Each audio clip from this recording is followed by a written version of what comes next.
Grand soleil. Le signal de manœuvre restreinte dans les haubans. Tara se prépare pour la pêche. Nous sommes déjà presque seuls en mer, à quelques milles à peine de la côte. Cette première station courte dans les eaux argentines se fait dans 30 mètres de profondeur seulement, à la sortie de l'embouchure du Rio de la Plata. Des conditions propices à une remise en route en douceur. En fait, c'est une station dans les eaux sur le plateau continental argentin, juste à la sortie du Rio. Et c'est surtout une station de mise en train, de mise en route de cette nouvelle équipe qui est venue sur Tara. Donc voilà, en fait c'est principalement ça. Et puis on va récupérer un certain nombre d'organismes de ce plateau continental. On va voir ce qu'on trouve, quoi. Le vent sera comme toujours un facteur déterminant pour décider de la position des stations.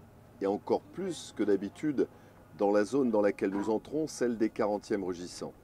Même courte, la moindre fenêtre météo devra être exploitée. La science sur Tara va devenir encore plus une question de stratégie.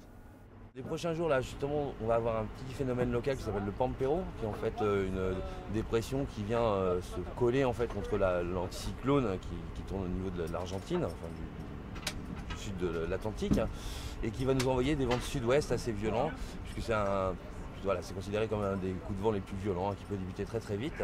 Donc on se prépare un petit peu à ça, c'est la première phase.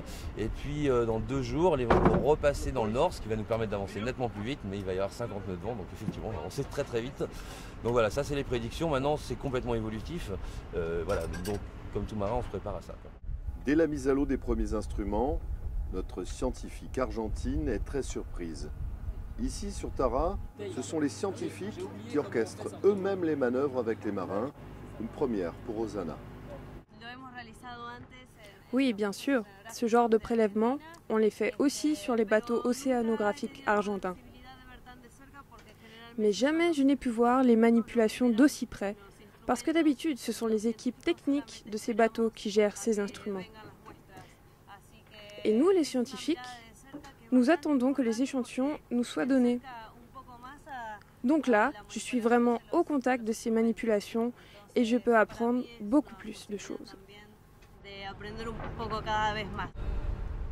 Au terme de ces premières pêches, pour ce qui est visible à l'œil nu, ce sont surtout ces cténaires qui seront ramenés à la surface.